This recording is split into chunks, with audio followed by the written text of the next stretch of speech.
For 14 years, the city's most elite investigators chased shadows. Every night, like clockwork, a phantom slipped through the tightest security, leaving behind no trace that could be followed. No alarm ever sounded. No security camera ever caught even a flicker of movement. No fingerprint ever marred a pristine surface. The crimes were executed with such chilling precision that many began to doubt the thief's existence. They whispered about the master of silence, a ghost who danced through locked doors and laser grids without disturbance. He was a myth wrapped in the cold silence of empty vaults and vanished treasures. The tension in the air was palpable each time a new heist was reported. Investigators pored over blueprints, surveillance footage, and security logs, only to find nothing but blank spaces where evidence should have been. This thief was not just skilled. He was meticulous, disciplined beyond reason. It was like watching a master painter craft a masterpiece of invisibility. Every stroke deliberate, every move calculated to erase any hint of his presence. Then came the night that shattered the illusion. The heist that should have been the crown jewel of his career turned into a forensic nightmare for the thief. In the darkened room, beneath the cold glow of security lights hastily restored after his silent entry, a single, nearly invisible speck caught the eye of a seasoned investigator. It was a tiny fragment of metal, no larger than a grain of sand, resting innocuously on the floor. Almost imperceptible, it shimmered faintly, betraying the very invisibility the thief had mastered. The room fell into a tense silence as the lead investigator knelt, flashlight trembling slightly in his hand. That fragment was the thread that could unravel everything. It was a microscopic mistake, a flaw in an otherwise impenetrable armor. For the first time in over a decade, a tangible clue had emerged, one small piece that defied the thief's ironclad discipline. It was a crack in the myth, a whisper of doubt that grew louder with every passing second. As forensic experts swarmed the scene, the weight of that tiny shard became clear. It was more than a mistake. It was a gateway to unlocking years of unanswered questions. The master of silence had left a mark, and the hunt was no longer a futile chase after a ghost. With this single fragment, the perfect crime began to unravel, and the legend that had haunted investigators for years suddenly felt dangerously close to collapse. Before we dive deeper, take a moment to settle in. What unfolds next will change everything you thought you knew about this case. The smallest detail can shift the entire story, and as new evidence surfaces, the lines between truth and deception blur even more. Stick with me because the twists ahead demand your full attention. This isn't just another cold trail warming up. It's the moment where the shadows start revealing secrets that were meant to stay hidden. So, keep watching closely. Each new piece adds a layer that pulls us closer to the real story behind the perfect crime gone wrong. In the quiet corridors of police precincts and intelligence agencies, a name floated like a ghost, never spoken aloud but always present. He was not just any thief. He was the embodiment of an enigma, a figure who defied logic and technique. Investigators, their faces lined with exhaustion and disbelief, often referred to him as the Master of Silence. This was not a nickname born from bravado but from a grudging respect for his unfathomable ability to vanish without leaving a trace. Every scene where he struck bore the hallmark of precision so absolute it seemed surgical. No sign of forced entry, no broken glass, no triggered alarms, only the absence of what should have been there. Security footage, when it existed, captured nothing beyond a shadow slipping past cameras as if the cameras themselves were blind. His movements through high-security environments suggested familiarity, yet no staff member ever recalled seeing him. He was neither insider nor outsider. He was something else entirely. His crimes weren't marked by violence or chaos. Instead, they unfolded with an eerie calm, deliberate and measured. The press, hungry for a narrative, labeled him a criminal phantom, a myth drifting through the real world with an almost supernatural grace. This image fed both fear and fascination. For the law enforcement officers tasked with stopping him, he was a ghost who mocked their every effort, a riddle that resisted every attempt at unraveling. The impact of his perfection went beyond the headlines. Police departments across several states found themselves compelled to rethink their approach to security and investigation. Traditional methods, fingerprints, eyewitness accounts, surveillance footage, were rendered obsolete by his craft. His escapes were not just failures of capture. They were lessons etched painfully into the collective consciousness of law enforcement. Tactics evolved in response to his elusiveness. Investigators began to scrutinize environments from new angles, focusing on vulnerabilities previously overlooked. Teams were assembled to analyze patterns not of what was taken, but of what remained untouched. Security experts were brought in to simulate his moves, trying to recreate the impossible. The sheer scope of his skill forced agencies to innovate, blending technology with psychology to anticipate, rather than simply react. Yet, for all the respect he commanded, there was also a palpable fear. His ability to navigate the most fortified spaces with impunity challenged the very notion of control. Each successful operation sent a ripple through the security community, a reminder that no system was impenetrable. The frustration mounted, but so did the admiration for a mind that could outthink and outmaneuver the best. Despite the growing legend, he never sought notoriety. There were no grand gestures, no messages left behind. His silence was his signature, a taunt in its own right. The absence of evidence was a statement. Presence without footprint, impact without trace. This made him a spectral adversary, one who existed as much in the minds of his pursuers as in the physical world. As law enforcement continued its relentless pursuit, the line between myth and reality blurred further. Each failed attempt to capture him only fed the narrative of an almost otherworldly figure, a ghost who not only slipped away but reshaped the landscape of crime and punishment itself. The master of silence was more than a thief. He was a force that redefined the boundaries of possibility and the boundaries of fear. Every move was calculated with the precision of a chess grandmaster anticipating 15 steps ahead. He approached each target not as a mere opportunity but as a complex equation waiting to be solved. Before setting foot anywhere near a crime scene, he immersed himself in an exhaustive study of the environment, dissecting routines and habits with surgical detachment. Patrol schedules, surveillance blind spots, employee shift changes, nothing escaped his scrutiny.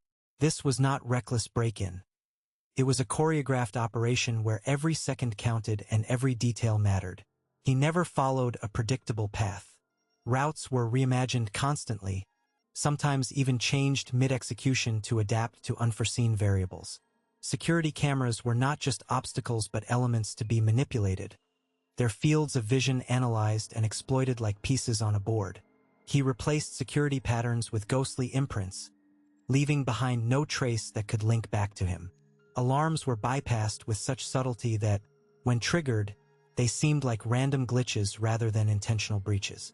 This was the hallmark of his so-called mathematical silence, a state of perfect equilibrium where chaos was meticulously controlled. Each operation was a masterclass in brevity. From entry to exit, the timeline never exceeded 9 minutes. Within that narrow window, he moved fluidly, almost invisibly, as if slipping through the cracks of reality itself. His actions were deliberate, almost ritualistic, devoid of hesitation or error. The stolen objects were never random. They held a purpose known solely to him, fragments of a larger puzzle that remained as elusive as the man himself. Unlike typical thieves motivated by greed or notoriety, his acquisitions were cryptic, suggesting a deeper, more complex agenda. The precision was unsettling. There was no room for improvisation, no tolerance for mistakes. Everything followed a strict protocol, calculated, rehearsed, and executed with unwavering discipline. His method was not just effective, it was disquieting in its cold perfection. Law enforcement agents who studied his crimes spoke in hushed tones about the unnatural smoothness of his operations. To them, it felt less like criminal activity and more like an abstract performance, where the usual chaos of crime was replaced by a chilling order. Yet for all its brilliance, the method carried an inherent mystery.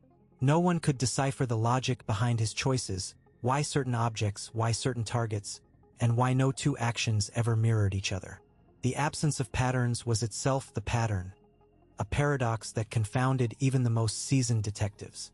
This created a mounting frustration and awe, a respect tinged with unease, as if they were chasing a phantom who existed just beyond the veil of understanding. In the world of perfect crimes gone wrong, his approach stood apart. It wasn't a flaw in the plan, but a refusal to allow flaws at all that made him so formidable. Every detail was a deliberate brushstroke on a canvas of silence, crafting a masterpiece that was as beautiful as it was terrifying. The line between genius and madness blurred, leaving behind a trail of questions that no one could answer. The master of silence wasn't just a criminal. He was an enigma wrapped in precision, a living paradox whose method redefined what it meant to commit the perfect crime. The night had folded itself into a velvet shroud, swallowing the city's usual hum beneath layers of quiet. Inside his sleek, black van parked strategically 2 blocks away, he sat motionless, eyes fixed on the array of screens flickering softly with grainy images from the vault's cameras. Every angle was accounted for, every blind spot meticulously covered. The looped footage ran seamlessly, a silent film that masked the real-time intrusion like a whispered secret. The air was thick with anticipation, yet wrapped in a strange stillness that pressed against his skin like a second layer. He checked his watch, precise down to the millisecond, and slipped on his gloves with the practiced grace of a surgeon. The world outside was oblivious to the shadow slipping from the alley into the building's rear entrance, a ghost moving through the labyrinth of sterile corridors and security protocols. His footsteps were muffled against the cold marble floor, each step measured, deliberate. The faint hum of fluorescent lights overhead was the only sound, punctuated sporadically by distant echoes of his own breathing, shallow and controlled. His heart, however, thudded with an unfamiliar rhythm, a slight discord in the symphony of his usual calm.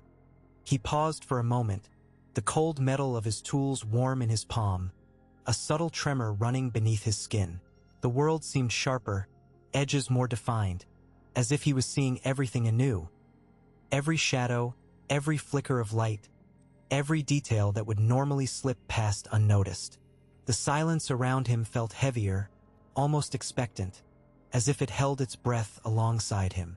Reaching the vault door, he crouched, fingers nimble as they danced over the lock's intricate mechanisms. Years of practice had honed this moment into a ritual of precision. His hands moved with a mechanical certainty, guided by muscle memory and unwavering focus. The tumblers clicked softly, a lullaby to the ears of a man who had performed this symphony countless times.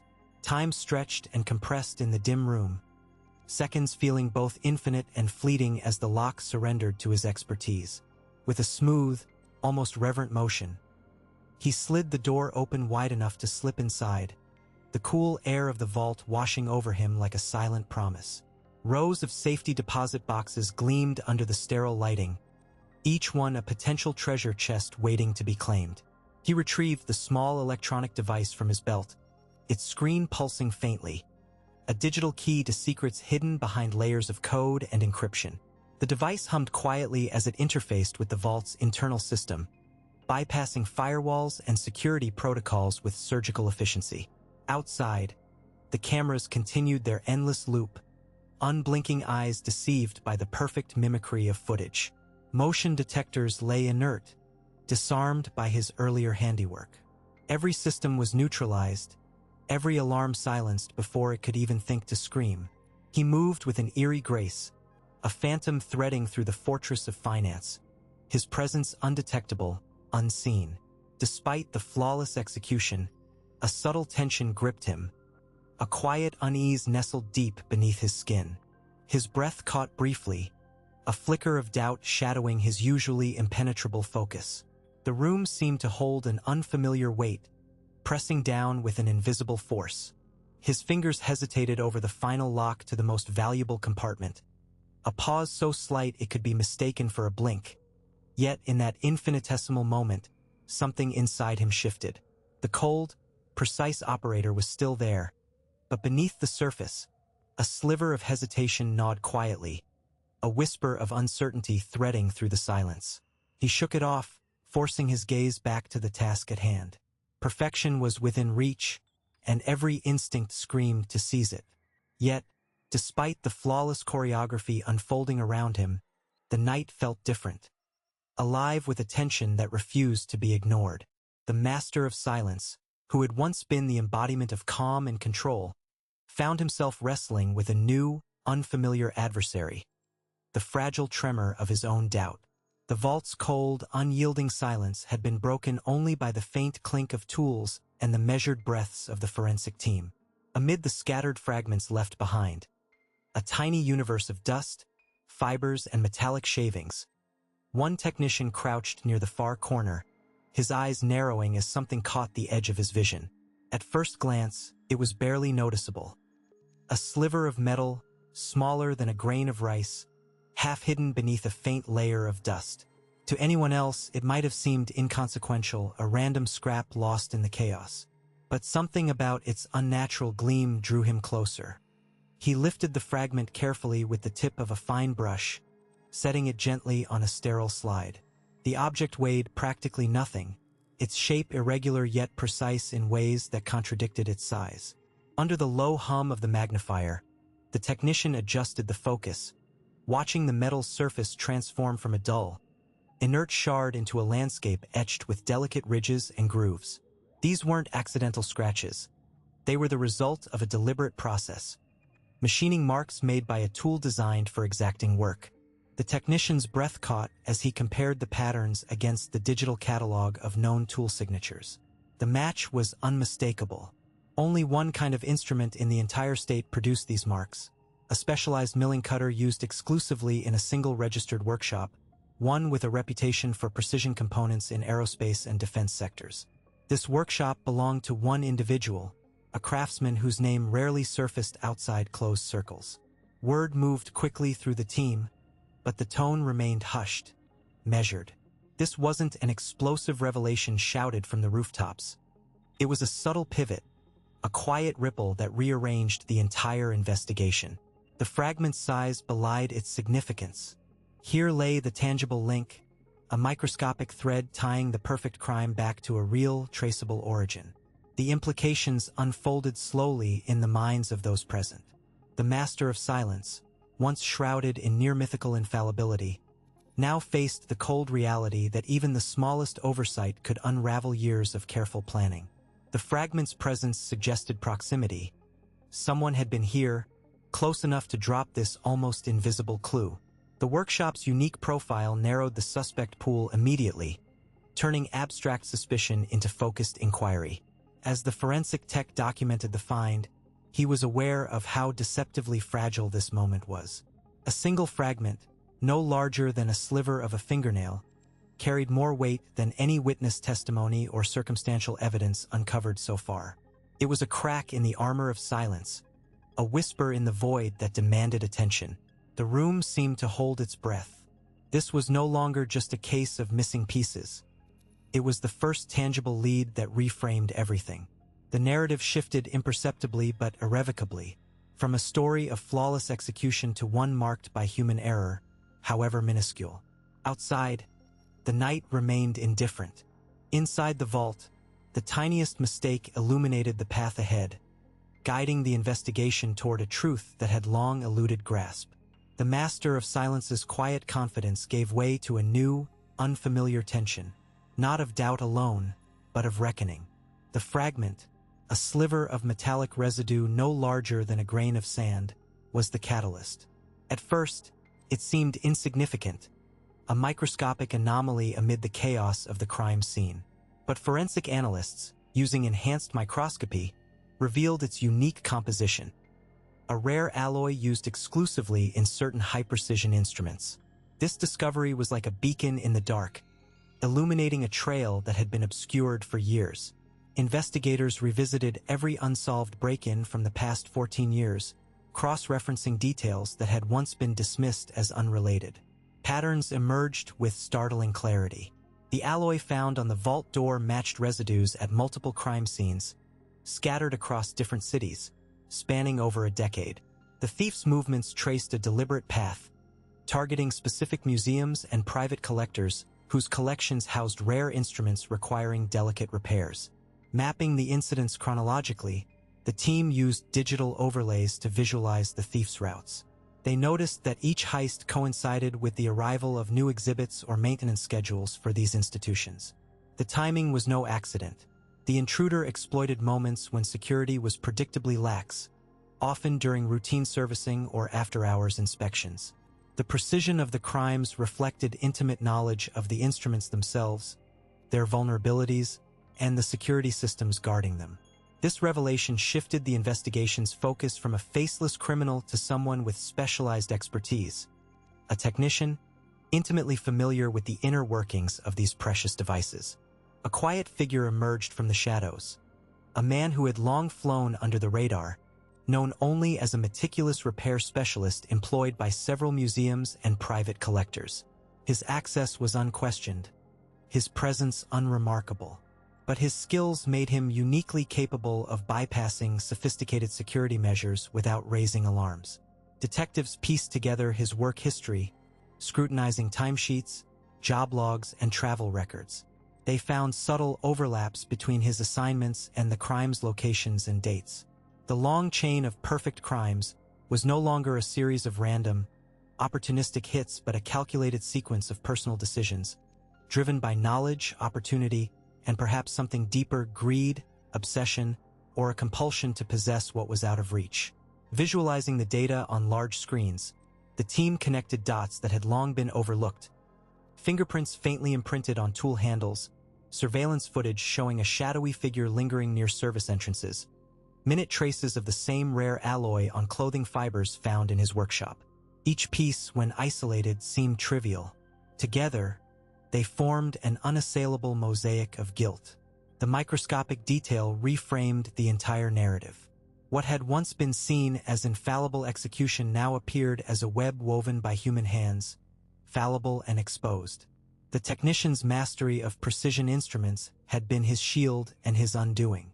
His intimate knowledge allowed him to infiltrate secure vaults and evade detection for years, but that same expertise left behind the single thread that, once pulled, unraveled everything. The investigators felt the weight of this realization. The long silence maintained by the master of silence was broken not by a grand mistake but by a tiny imperfection, a detail so small it forced them to reconsider 14 years of assumptions. It was a testament to the relentless pursuit of truth, where even the most elusive criminals could not escape the microscopic evidence left in their wake. As the case shifted toward closure, the quiet technician's world began to implode under the scrutiny. The perfect crimes were no longer perfect. They were human, flawed, and finally solvable. As investigators delved deeper into the stolen items' origins, a clearer picture emerged, not just of the crimes themselves, but of the man behind them. Each artifact traced back to a single private collection, meticulously assembled over decades by a wealthy and influential figure whose reach extended far beyond mere wealth. This was not a random spree driven by greed or impulse. It was a targeted effort to reclaim fragments of a personal history violently torn away. The man at the center of the investigation was not simply a thief. He was a man wrestling with the echoes of a past marked by loss, betrayal, and a desperate attempt to restore what had been erased. The stolen objects were relics of a family legacy, taken during a time when power and corruption dictated justice and memory alike. The collector, the man who had amassed this trove, was revealed to be the architect of that erasure, a figure whose actions had devastated the criminal's family decades earlier. It became apparent that the thefts were acts of quiet defiance, an attempt to reclaim dignity and identity from the shadows of oppression. Each item represented a piece of a life forcibly dismantled, a tangible connection to a heritage he had been denied. This dimension introduced a complex psychological landscape, a man shaped not only by his losses but by the need to assert control over a narrative long controlled by others. Despite the emotional weight behind these acts, the crimes remained crimes, illegal and disruptive. The investigation refrained from romanticizing the motive, focusing instead on the stark reality of a man caught between justice and vengeance. His actions, while rooted in personal trauma, broke laws and disrupted innocent lives. The final heist, aimed at the last missing piece of the collection, underscored the culmination of a long, methodical process rather than a spontaneous outburst. It was a calculated move, one born of years of planning and a singular focus on what was lost. Psychologically, the man exhibited signs of deep-seated grief and unresolved trauma, but also a rigid resolve shaped by years of marginalization.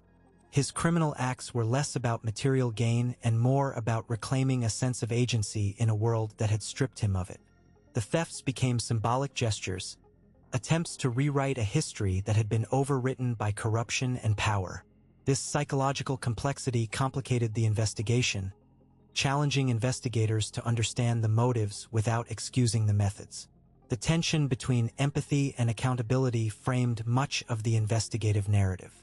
While the law demanded justice for the crimes, there was an acknowledgement of the human story underneath, an individual's desperate attempt to restore what had been lost. This duality added depth to the case, reminding those involved that behind every criminal act lies a story shaped by circumstance, choice, and consequence. As the final pieces fell into place, the evidence painted a portrait of a man whose identity was inseparable from his crimes. The stolen collection was not merely a cache of valuables, but a fragmented personal history, a testament to a life disrupted by forces beyond his control. The conclusion of the investigation did not simplify this truth. Instead, it highlighted the complexity of human motives, where justice, pain, and the quest for identity intersect in ways that defy easy judgment. In the end, the case underscored a fundamental reality. Crimes, no matter how meticulously planned, are invariably human acts. They carry with them the weight of personal histories, emotional scars, and psychological struggles. The man's criminal acts were entwined with his identity, revealing the profound impact of loss and the lengths to which one might go when seeking to reclaim a stolen past. This understanding did not excuse the crimes, but provided a necessary lens through which to view them. A reminder that beneath every headline lies a story of fractured lives and the enduring quest for meaning. The room was dim, the only light spilling from a single overhead fixture that cast long shadows across the sterile walls. Outside, the city moved with its usual restless urgency, but inside the small interrogation room, time seemed to stretch and slow, heavy with expectation. The man sat motionless, hands folded neatly on the table, his eyes calm yet distant. There was no desperation in his posture, no sign of the frantic denial that one might expect from someone caught in the act of unraveling a carefully constructed web. Detectives exchanged glances, their pens poised but hesitant, waiting for the first words to break the silence. The man's breathing was steady, measured, as if he had already rehearsed this moment in the quiet recesses of his mind. Then, without looking up, he spoke, his voice low and unadorned. "I left it there on purpose." The simplicity of the statement struck the room like a sudden chill. It was neither a confession nor a plea. It was a quiet surrender wrapped in layers of meaning. The fragment, the microscopic clue that had eluded every effort to erase it, was no accident. It was a message slipped through the cracks of his otherwise flawless execution. The detectives leaned in, senses sharpened by years of chasing shadows, knowing this was the key to unlocking everything. He finally met their gaze, the weight of years pressing down behind his eyes. "It wasn't a mistake," he said, voice steady but carrying an undercurrent of something harder to place. Resignation, maybe, or relief. It was a statement. My mission was complete. I didn't need perfection anymore. The room held its breath. There was no boastfulness, no arrogance, just the quiet acknowledgement of an ending. The man's crimes had been meticulous, each move calculated to erase himself from the scene, to be the ghost in a perfect crime.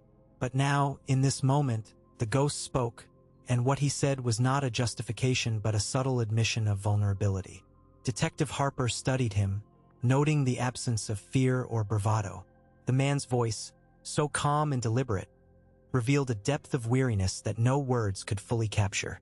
This was a person who had carried a burden far heavier than the law could measure.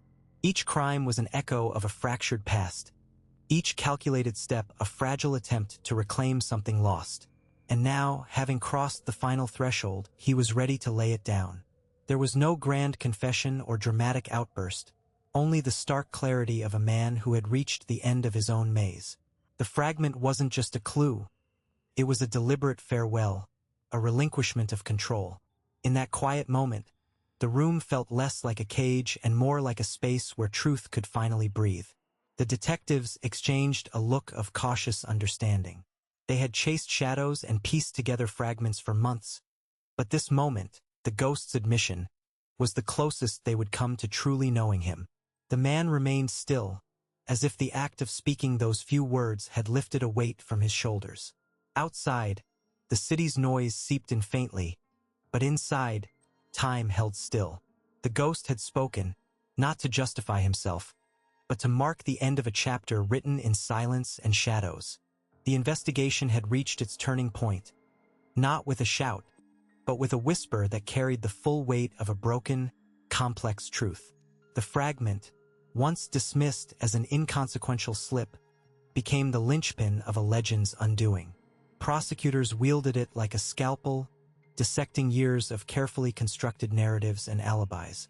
It was astonishing how a single detail, a misplaced fingerprint, a subtle inconsistency in timing, could unravel a career built on precision and invisibility. They presented it as the fatal crack in an otherwise flawless edifice, the symbol of hubris that finally toppled a man who had seemed untouchable. Yet, as the investigation deepened, the perspective shifted. What once appeared to be a mistake was no accident at all. It was deliberate. The paradox of perfection is that it demands not only skill but an unyielding, almost inhuman control. The man behind the myth had mastered this balance for years, orchestrating crimes with an artistry that confounded experts. His brilliance lay not merely in evading capture but in creating crimes so immaculate they seemed almost fictional. Yet, perfection is a fragile equilibrium, dependent on the relentless endurance of the person who sustains it. The fragment was not a crack born of carelessness. It was a final gesture, an intentional surrender masked as error. It was a ghost choosing to retreat from its hauntings, a quiet farewell that shattered the illusion of invincibility. This single detail carried the weight of his humanity, a reminder that beneath the legend was a man who had reached his limit.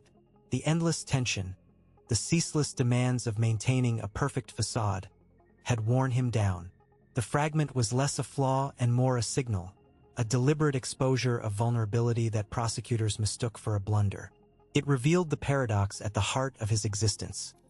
The pursuit of perfection was not a path to immortality but a slow march towards self-destruction. The perfect crime, after all, is only as perfect as the human behind it allows. The courtroom became a theater for this profound unraveling. Each argument and piece of evidence echoed with the tension between myth and reality. The legend that once seemed untouchable now appeared fragile, almost tragic. The fragment was no longer just a piece of evidence. It was a symbol of the inevitable collapse of any facade built on human frailty. Prosecutors spoke of it as the turning point, but for those who understood the deeper truth, it was a moment of compassion disguised as condemnation. The man had not been caught by chance or oversight but had allowed himself to be found, consciously or not, by revealing the one detail that no perfectionist would ever willingly expose. Investigators retraced every move, every decision, seeking to understand the meaning behind that deliberate imperfection.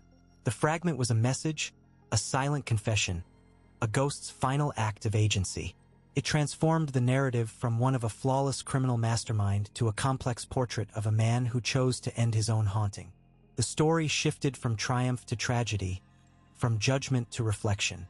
The perfect crime had not failed because of incompetence, but because the human behind it could no longer sustain the weight of his own myth. In that moment, the legend fell, not with the thunder of a dramatic revelation but with the quiet certainty of a whispered truth. The fragment, once a symbol of downfall, became a testament to the inescapable limits of human endurance. It reminded all who watched that even the most meticulously constructed illusions are fragile, and that in the end, every ghost must choose whether to haunt or to rest. The perfect crime, it seemed, was less about flawless execution and more about the fragile resolve of the person who commits it. And when that resolve breaks, even legends must fall. In the quiet aftermath, the story of the Master of Silence settles into something far more profound than a mere criminal tale. It morphs into a mirror reflecting the frailty behind every legend, the hidden cracks beneath even the most polished facades. The microscopic fragment, seemingly insignificant, did more than expose a hidden truth. It unraveled a lifetime of carefully guarded secrets, revealing the human beneath the myth. This tiny, overlooked piece dismantled the illusion of invincibility, proving that no matter how skilled or calculating, no one is beyond the reach of consequence. What makes this unraveling so compelling is not just the downfall of a man, but the revelation that perfect crimes are illusions, always vulnerable to imperceptible errors. The smallest slip, the faintest trace, can dismantle an empire built on silence and shadows. It's a reminder that in the delicate balance of deception, the tiniest imbalance can tip the scales. The Master of Silence's story teaches us that perfection is a fragile mask worn by human hands. Hands that tremble, falter, and eventually betray. This case challenges us to rethink what we consider invulnerable. It forces a confrontation with the uncomfortable truth that no matter how meticulous the plan, the human element introduces unpredictability. The pursuit of a flawless crime is not just a battle against the law, but a struggle against one's own limits. And when those limits are breached, the myth shatters and the truth, however minute, prevails. For those captivated by the dark intricacies of human error and the unforeseen cracks in seemingly unbreakable schemes, this is just the beginning. Each perfect crime, no matter how carefully plotted, carries within it the seeds of its own undoing, waiting to be discovered in the smallest detail. If you hunger for more stories where the impossible unravels because of one overlooked flaw, we invite you to subscribe and remain with us. Together, we will continue to uncover the hidden fractures behind the greatest deceptions, proving time and again that nothing is truly perfect and every silence eventually speaks.